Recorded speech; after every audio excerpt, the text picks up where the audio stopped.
Shark, we've got movement. Punta na sila sa direksyon natin. Lakas ang hangin sa taas. Habang nagpapahangin ang team ay naalala ni Andres yung sinabi ni Isabel tungkol kay June kung papaano pinahalagahan ng kapatid niya yung bonnet na binigay niya at suot-suot niya ito hanggang maitakas sila ni Isabel mula kay Timur. Hindi titigil si Andres hanggat hindi niya natutuntun ang Pacific Company maging ang lupa nila na inangkin ni Emil ay babawiin niya ito na kailangan niyang mag-ipon ng 20 milyon para mabili niya ulit. Katabi naman ni JB si Max habang tulog ito na pinagmasdan niya ang dalaga at hindi din mawala sa isip niya si Antonio na kailangan din niya ng 50 milyon para mailabas niya mula sa kulungan ng airpat niya kaya kailangan niya ng madaming kontrata para makaipon siya ng ganung kalaking halaga. Umakyat naman si Miguel sa mataas na kahoy para i-check ang area kung safe sila doon habang magpapahinga sila at magpapalipas sila ng gabi sa area na yun. Nang i-check niya sa paligid ay saktong nakita niyang may paparating na kalaban papunta sa direksyon nila kaya agad niyang tinimbrehan ang team sabay dali-dali niya itong bumaba at nagtago agad si Miguel. Agad namang ginising ni JB sila Max, Gab at Tomas na natutulog na dali-dali nilang inayos yung mga gamit nila at binili niya ang lahat na wala silang dapat may iwan na bakas. Nakapagtago ang team bago pa sila maabutan ng grupo ni Benji at kitang-kita nila ang mga ito dahil sa mismong daan kung saan sila nagtago ay doon sila dumaan kaya naghanda ng mga armas ang team.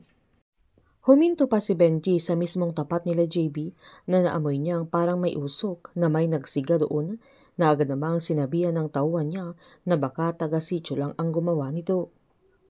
Napansin pa ni JB yung punong kahoy na inakyatan ni Miguel dahil gumagalaw pa ito kaya sinabihan niya ang grupo na malakas ang hangin sa taas pero hindi sa mga sanga sa baba kaya ibig sabihin ay may paparating na bagyo kaya agad niya silang sinabihan na bilisan nilang kumilos para makababa sila agad at para makabalik sila agad sa Mount Taliba.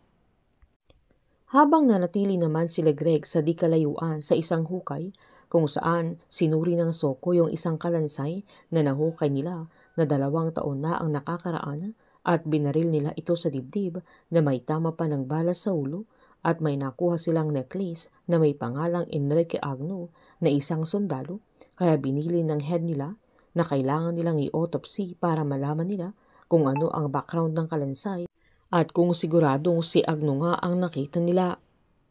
Naalala ni Greg yung sandaling inambush ang grupo nila na 3 na lang silang nakatakbo pero hinabol pa sila ng mga kalaban at may trumaydor sa kanila dahil nahanap sila ng mga kalaban sa kanilang kota. Sinubukan nilang lumaban pero dehado sila dahil 3 na lang silang natitira at pinaulanan pa sila ng mga granada na dahilan na napuruhan silang 3 pero conscious pa si Agno na sinubukan niya pang gumanti pero kinuha siya ng mga kalaban nila na bago pa tuluyang nawalan ng malay si Greg ay nakita niyang hinila nila ang katawan ni Agno. Ang alam ng mga kalaban ay patay na si Greg magyang isa niyang kasama pero buhay pa ang mga ito at nailigtas pa sila. Hindi madali kay Greg ang nangyari sa dati niyang team kaya ingat na ingat siya sa Team Incognito. Nakita na lang team si Benji na isang target nila pero hindi ganun kadali sa kanila na kukunin nila agad lalo't ang pinaka-target nila ay si Samiyo kaya gagawa sila ng paraan na kailangang ma-eliminate muna si Samiyo na sunod nilang papatayin ang kanilang mga grupo. Painit ng painit ang mga tagpo, sabay-sabay po nating subaybayan ang advance episode ng Incognito dito lamang po sa aking channel. Patuloy lamang po manood, mag-likes at mag-subscribe para ma-update po kayo sa mga susunod na episode. Marami pong salamat.